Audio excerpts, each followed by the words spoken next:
ఇటీవల ఎన్నడూ లేని విధంగా శ్రీ కాళిపాకం ఆలయంలో అర్చకులపై ఏదో ఒక అభియోగం వస్తున్నాయి. గతంలో స్వామివారి విభూతి, వెండి బంగారు పట్టిని అతని చేతిలో ఉంచుకున్నారని ఆలయ అర్చకులు కుట్టి స్వామిని విధుల నుంచి తొలగించారు. అలాగే ప్రస్తుతం ప్రధాన అర్చకులుగా ఉన్న చంద్రశేఖర్ గురుకుల తప్పుడు పత్రాలు ప్రభుత్వానికి సమర్పించి పదోన్నతి పొందారనే ఆరోపణలు రావడంతో అధికారులు సస్పెండ్ చేశారు. అయితే ఆలయ ఈవో గురుప్రసాద్ కమిషనర్కు అందిన ఫిర్యాదు మేరకు తాత్కాలికంగా చంద్రశేఖర్ గురుకులను విధుల నుంచి తొలగించడం జరిగిందని, తదుపరి విచారణ ఉంటుందని తెలిపారు. సిద్ధివినాయక దేవస్థానం ఉద్యోగ అయిన అప్పుడు ఉన్న వెంకటేష్ గారికి ఆ యొక్క పిటిషన్ పంపిస్తూ దీనిపైన విచారణ జరిపి తగు నివేదిక పంపవలసిందిగా ఆదేశాలు ఇవ్వడం జరిగింది.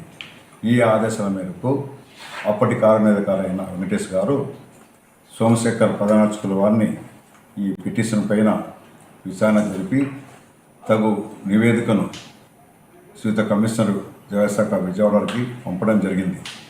ఇందులో అభియోగంలో ఏమంటే, ఈ ప్రధాన అర్చకుల వారు పదోన్నతి పొందుటకు గాను కావలసిన విద్యా అర్హతలు అంటే దేవాదాయ శాఖలో పరీక్షలు జరుగుతాయి. ఈ యొక్క ప్రమోషన్లకు ప్రవేశ ప్రవర అనే ఎగ్జామ్ జరపడం జరుగుతుంది. దాంట్లో ఉత్తీర్ణులై ఉండాలి. అప్పుడు ఉత్తీర్ణులై కానందున ఆ యొక్క సర్టిఫికేట్లు నేరందువలన అతను పదోన్నతి జరగడం జరిగిందని ఆ యొక్క అభియోగం పైన విచారణ జరపగా అప్పటి కార్యనిర్వాహకులు గారు వెంకటేష్ గారు జరపగా సోమశేఖర్ ప్రధాన అర్చకులు కూడా నేను పదోన్నతులు తీసుకునేది వాస్తవమని ఆయన తెలపడం జరిగింది. స్వయంభూ శ్రీ వరసిద్ధి వినాయక స్వామి వారి దేవస్థానం నందు ప్రధాన అర్చకులుగా విధులు నిర్వహిస్తూ సస్పెండ్ అయిన ఎన్ సోమశేఖర్ గురుకుల మీద అనేక ఫిర్యాదులు నాకు అందినాయి. వాటి మీద నేను గత ఈవో గారి దగ్గర ఫిర్యాదు చేసినట్లయితే అతను ఎటువంటి చర్యలు తీసుకున్నందువలన నేను రాష్ట్ర కమిషనర్ దేవాదాయ కమిషనర్ గారికి ఫిర్యాదు చేశాను. వాటి మీద కమిషనర్ గారు ఈవో గారిని విచారణ చేసి నివేదిక పంపిమన్నారు.